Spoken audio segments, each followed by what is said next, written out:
Hello students, good morning.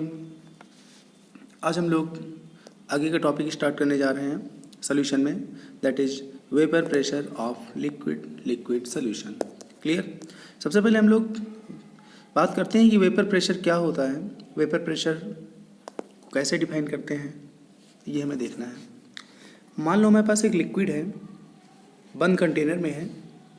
Clear.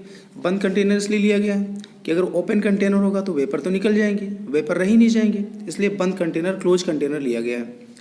Any pure volatile liquid, और कैसा liquid है? Volatile, जो इवापोरेट होता हो, हीट उसको एनर्जी कहीं से मिलती हो और वो इवापोरेट होता हो। तो कोई हमने वोलेटाइल लिक्विड इसमें जो हमने फिल कर लिया है। अब इसमें इवापोरेशन भी होता है, कंडेंसेशन भी होता है।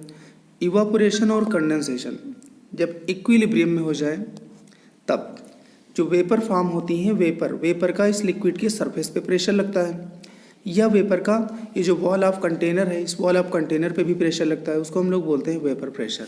Clear. When equilibrium is stabilised in between evaporation and condensation, then the pressure exerted by the vapours on the surface of liquid और on the wall of container is known as vapour pressure of that liquid. Clear. तो जब equilibrium stable हो जाए, evaporation और condensation, clear, जिस rate से evaporation हो उसी रेट से कंडेंसेशन हो, उस केस में जो वेपर का इस लिक्विड की सरफेस पे प्रेशर लगता है या वॉल ऑफ कंटेनर प्रेशर लगता है, उसको हम लोग क्या बोलते हैं? Vapour pressure. क्लियर। अब इसके बाद बच्चों, ये तो होगी definition of vapour pressure. Now there are some factors which are responsible, the factors which affect the vapour pressure, therefore we should study these factors in the series of these factors. Number 1 is temperature. पहला अपना क्या है? Temperature है। तो temperature पे जो vapour pressure है वो डायरेक्टली प्रोपोर्शनल होता है। टेम्परेचर बढ़ाने से वेपर प्रेशर बढ़ता है, टेम्परेचर कम होने से कम होता है। Clear. Since on increase in temperature kinetic energy of molecules increases, temperature बढ़ाने से काइनेटिक एनर्जी ऑफ मॉलिक्यूल्स बढ़ती है, so that more molecules escape from the surface of the liquid.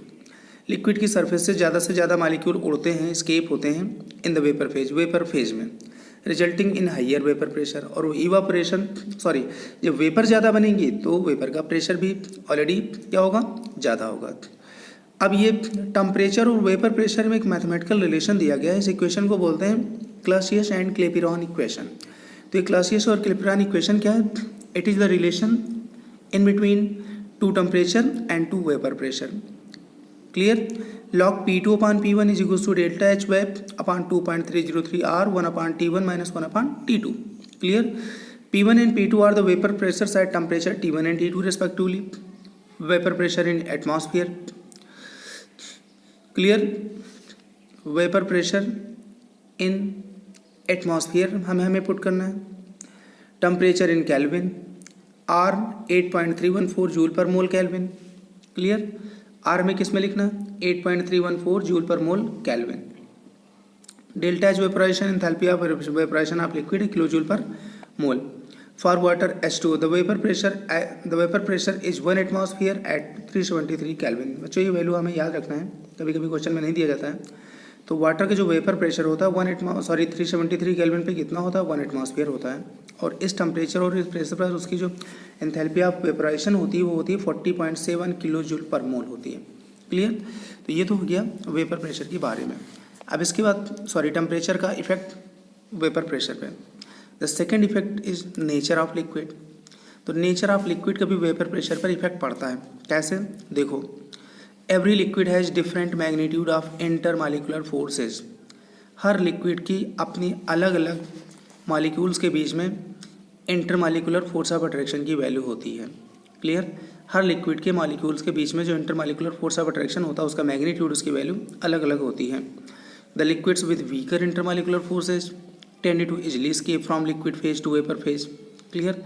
ऐसे लिक्विड जिनके मॉलिक्यूल के बीच में intermolecular force of attraction weak है तो बॉन्ड आसानी से टूट जाता है और लिक्विड जो वेपर फेज में आसानी से चले जाते हैं, and hence they have higher vapour pressure. और इस केस में उनका वेपर प्रेशर भी क्या हो जाता है? ज़्यादा हो जाता है। And vice versa for liquids having strong intermolecular forces.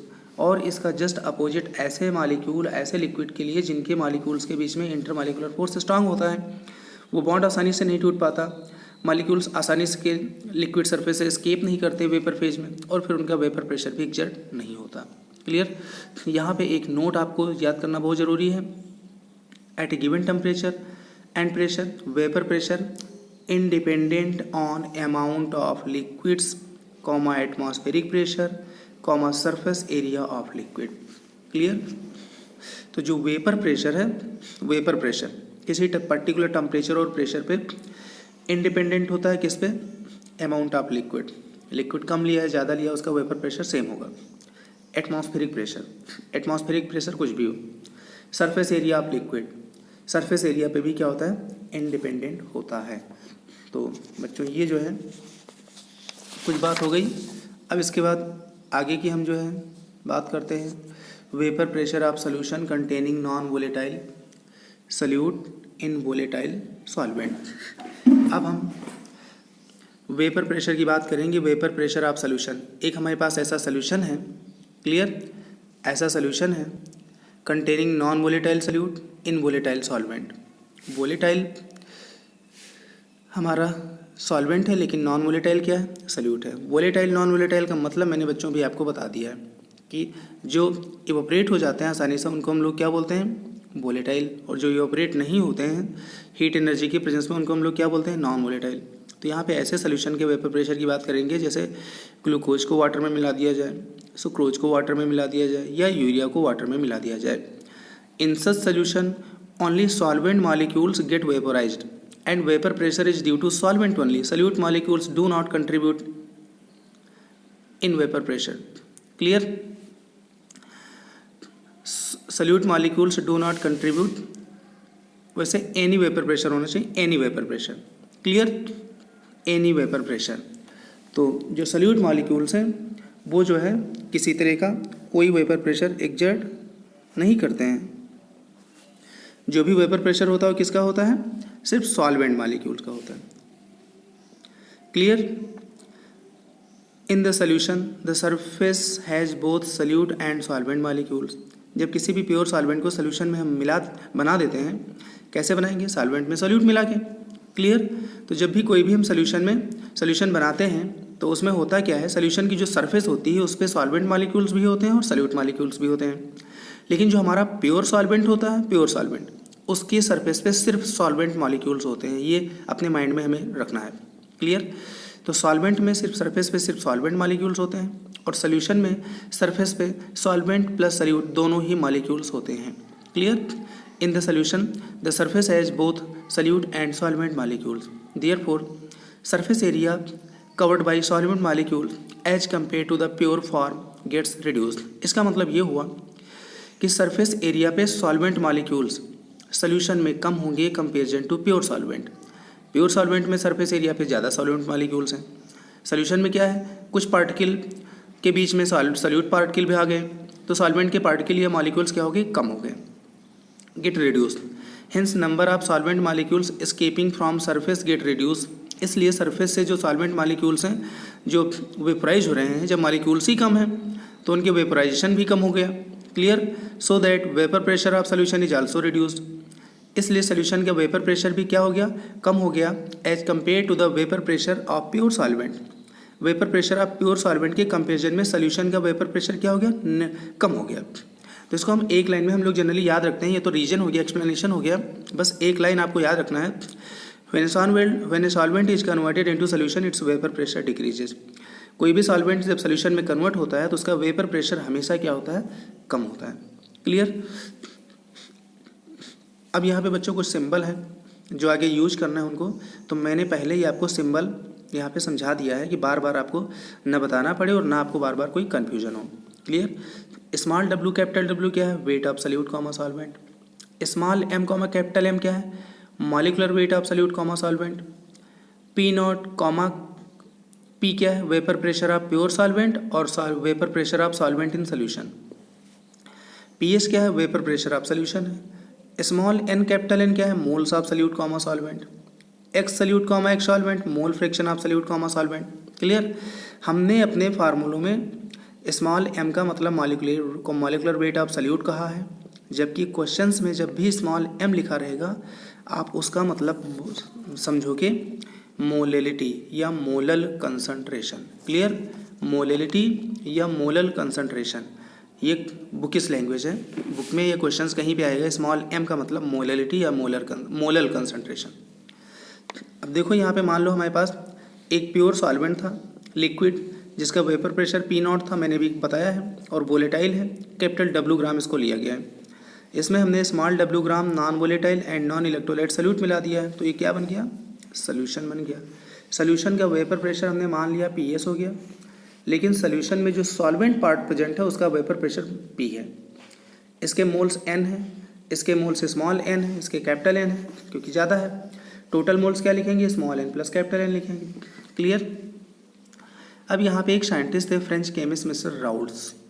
तो राउट्स ने एक स्टेटमेंट दिया है, वो स्टेटमेंट हमें पता होना चाहिए। वो स्टेटमेंट उनका क्या है? उनका स्टेटमेंट ये है, द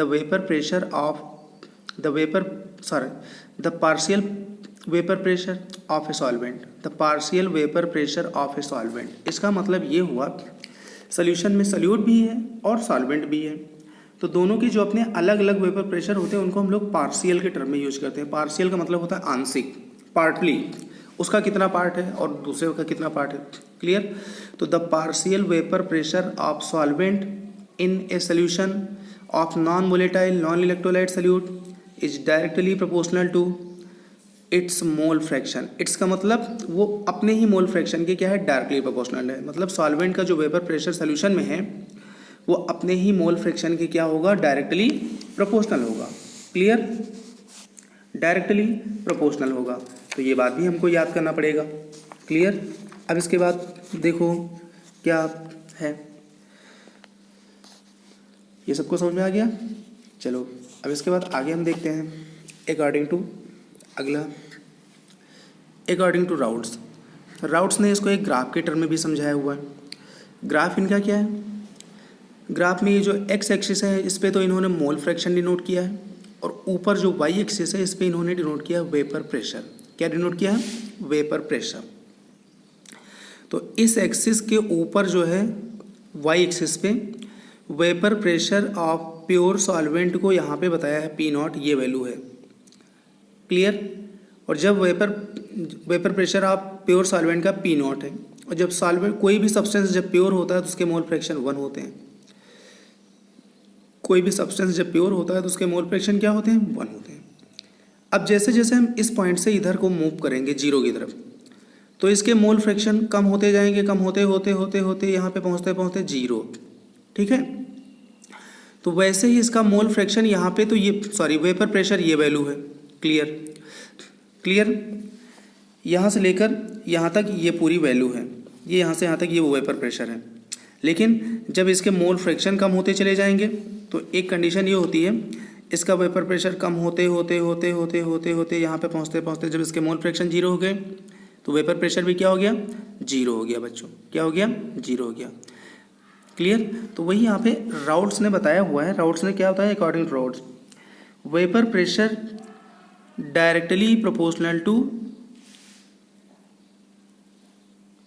P0, फिर vapour pressure directly proportional to P0 into x solvent. Clear? यहाँ पे फिर solute exert no vapour pressure, hence vapour pressure of solvent in solution is equals to vapour pressure of solution. Clear? Clear बच्चों? यहाँ पे actually होना चाहिए vapour pressure directly proportional to, ये नहीं होना चाहिए, ये होना चाहिए एक्स सॉल्वेंट होना चाहिए। क्लियर? किसी भी कंपोनेंट का जो वेपर प्रेशर है वो अपने ही मोल फ्रैक्शन के क्या होता है? डायरेक्टली प्रोपोर्शनल होता है। अपने ही मोल फ्रैक्शन के क्या होता है? डायरेक्टली प्रोपोर्शनल होता है। फिर जब हम प्रोपोर्शनल का साइन हटाते हैं तो कांस्टेंट टर्म यूज करते हैं। प्रैक्टिकली यहाँ पे क्या देखा गया है कि कांस्टेंट टर्म की वैल्यू वही होती है जो उस कंपोनेंट का वेपर प्रेशर प्योर फॉर्म में होता है, और सॉल्वेंट का वेपर प्रेशर प्योर फॉर्म में क्या था? P0 था। तो हमने प्रोपोर्शनल का साइन हटा दिया और क्या यूज कर दिया? P0 यूज कर दिया। क्लियर? कहीं पे कोई दिक्कत? Solute exert no vapour pressure, solute का कोई वेपर प्रेशर नहीं है। क्यों? क्योंकि सल्यूट हमारा नॉन वोलेटाइल है और नॉन इलेक्ट्रोलाइट है। Clear? Hence vapour pressure of solvent in solution is equals to vapour pressure of solution. Clear? Vapour pressure of solvent in solution is equals to vapour pressure of solution. जब solute का कोई vapour pressure नहीं है तो जो solvent का vapour pressure solution में होगा वही वेपर प्रेशर सोल्यूशन का भी होगा। तो P के प्लेस में हम क्या लिख सकते हैं, PS। तो यहाँ पे जो P था उस P के प्लेस में हमने क्या लिख दिया, PS लिख दिया, और PS इक्वल्स टू हो गया P not into x solvent. Clear. यहाँ से PS अपान P नॉट लिखोगे तो क्या लिखोगे, एक्स सॉल्वेंट। एक्स सॉल्वेंट का मतलब मोल फ्रैक्शन ऑफ सॉल्वेंट। तो राउट्स लॉ को हम कई लैंग्वेज में लिख सकते हैं। तो अगली इसकी लैंग्वेज क्या है राउट्स लॉ की, at a given temperature the vapor pressure of a solution containing non-volatile solute is directly proportional to the mole fraction of solvent in solution. At a given temperature the vapor pressure of solution containing non-volatile solute is directly proportional to the mole fraction of solvent in solution. इसका मतलब यहाँ पे vapour pressure of solution जो होगा वो directly proportional to होगा मोल fraction of solvent के। Clear. अगला routes law is special case of Henry's law. बच्चों कल इसके पहले हम लोगों ने हेनरी लॉ पढ़ा हुआ था। हेनरी लॉ क्या है, एक्चुअली वो सॉल्बिलिटी ऑफ गैसेज इन लिक्विड के बारे में बताया गया है और फार्मूला बताया गया था PA equals to KH into XA। PA is the partial pressure of gas in solution, KH क्या था, हेनरी कांस्टेंट था, और XA क्या था, मोल fraction of gas dissolve in solvent. तो यहाँ पे हम दोनों रिलेशन को एक बार लिखते हैं, देखते हैं दोनों बिल्कुल मैच कर रहे हैं। According to Raoult's pressure of solvent is equals to pressure of solvent in pure form into mole fraction of solvent. Henry law गैसों की लिक्विड में सॉल्बिलिटी के बारे में बताया गया था, pressure of gas is equals to KH into x of gas. ये दोनों देखो बिल्कुल मैच कर रहे हैं, इसलिए राउट्स लॉ क्या है कि स्पेशल केस है हेनरी लॉ का। क्लियर। अब इसके बाद अगला जो अपना है उसको देखो हम, routes law for solution containing 2 और मोर वोलेटाइल कंपोनेंट्स। अभी तक हम लोगों ने क्या पढ़ा राउट्स लॉ के बारे में। राउट्स लॉ के बारे में हमने पढ़ा था ऐसा सोल्यूशन जिसमें सॉल्वेंट तो वोलेटाइल है लेकिन सोल्यूट हमारा क्या है, नॉन वोलेटाइल है और नॉन इलेक्ट्रोलाइट्स हैं। अब हमारे पास एक ऐसा सोल्यूशन होगा जिसके जो 2 कंपोनेंट हैं, दो से ज़्यादा कंपोनेंट हैं, उनमें दोनों ही कंपोनेंट क्या होंगे, वोलेटाइल होंगे। इसका मतलब ये हुआ कि दोनों कंपोनेंट को जब मिक्स करके सोल्यूशन बनाएंगे तो दोनों कंपोनेंट्स का अपना कुछ वेपर प्रेशर होगा और उनके दोनों का जो सम वेपर प्रेशर होगा वो उस सोल्यूशन का वेपर प्रेशर होगा। क्लियर। तो ये हमने मान लिया है कि हमारे पास प्योर वोलेटाइल लिक्विड A है जिसका वेपर प्रेशर P0 से 8 से डिनोट कर दिया है। दूसरा एक हमारे पास प्योर वोलेटाइल लिक्विड B है, क्लियर, B है जिसका वेपर प्रेशर क्या लिखा गया है, P0 भी लिखा गया है। दोनों को जब हम मिक्स कर देते हैं तो हमारे पास A प्लस B का एक सोल्यूशन बन जाता है। इसमें अब इसका प्रेशर चेंज हो गया तो इसलिए हमें PA सिंबल चेंज करना पड़ेगा। सॉल्वेंट का भी वेपर प्रेशर चेंज हो जाता है, हमने आपको आज ही बताया है जब कोई भी सॉल्वेंट सोल्यूशन में कन्वर्ट होता है तो उसका वेपर प्रेशर कम हो जाता है, तो इसलिए हमें सिंबल को चेंज करना पड़ेगा। अब A जब सोल्यूशन में जाएगा तो उसका वेपर प्रेशर कुछ और हो जाएगा, B का वेपर प्रेशर कुछ और हो जाएगा। मोल्स हमने मान लिया इसके Na मोल मिलाए हैं, B के कितने मोल मिलाए हैं, Nb मिलाए हैं। इसका मोल फ्रैक्शन XA हो गया, इसका मोल फ्रैक्शन XB हो गया। तो ये सारे यहाँ पे सिंबल्स हैं। सिंबल एक बार मैं आपको फिर से बता देता हूँ। P0 A P0 B vapour pressure of A and B in pure form, PA PB vapour pressure of A and B separately in solution, Na and B moles of A and B in solution, XA XB moles fractions of A and B in solution, PT total pressure of solution, NT total moles that is Na plus Nb, WA WB weights of A and B in grams, Ma Mb molecular weights of A and B। Clear. तो ये हो गया। अब इसके बाद आगे हम लोग देखते हैं, ठीक है। अब राउट्स लॉ हम दोनों लिक्विड के लिए अप्लाई करते हैं। तो एक हमने यहाँ पे ग्राफ बनाया हुआ है, ग्राफ में इस एक्सिस पे मोल फ्रैक्शन और ऊपर वाई एक्सिस पे हमने क्या डिनोट किया है, वेपर प्रेशर। तो बच्चों ये जो वेपर प्रेशर है ये प्योर बी के लिए है और ये जो वेपर प्रेशर है ये प्योर ए के लिए वेपर प्रेशर है। हमने मान लिया प्योर ए का वेपर प्रेशर यहाँ से लेकर यहाँ इतना है पूरा, ये वेपर प्रेशर ए का है।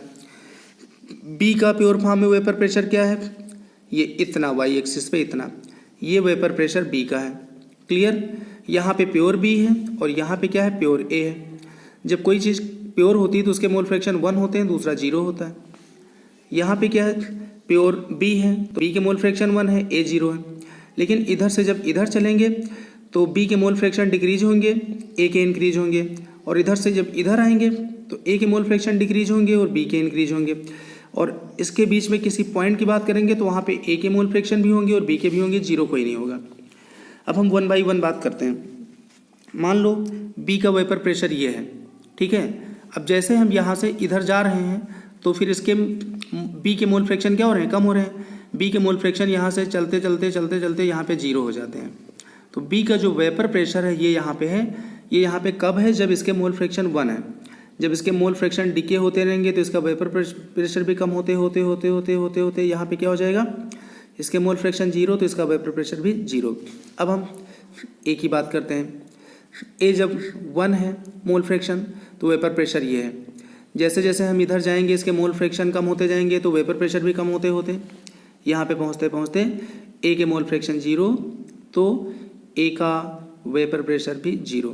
अब मान लिया हमने दोनों को सोल्यूशन बना लिया। सोल्यूशन में कंपोजिशन कुछ भी हो सकती है, ए के मोल ज़्यादा, बी के कम, बी के ज़्यादा, ए के कम, लेकिन जो सोल्यूशन का वेपर प्रेशर होगा वो पी नॉट से ज़्यादा होगा और पी नॉट बी से कम होगा और ये इन दोनों के बीच में किसी भी पॉइंट पे लाई करेगा और वो डिपेंड होगा कि किसके मोल ज़्यादा हैं।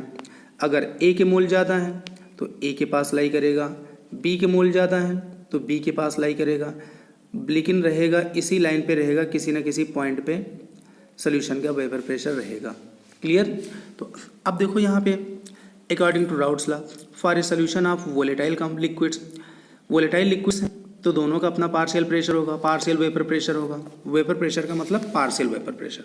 Clear. The partial pressure of each component in the solution is directly proportional to its mole fraction. सबका जो पार्शियल प्रेशर होगा वो अपने ही मोल फ्रैक्शन के डायरेक्टली प्रोपोर्शनल होगा। एक यहाँ पे नोट आपको याद करना बहुत जरूरी है। This law is valid when the two liquids volatile liquids form A homogeneous solution. ये लॉ तभी वैलिड होगा जब दोनों वोलेटाइल लिक्विड्स होमोजीनियस सोल्यूशन बनाएं।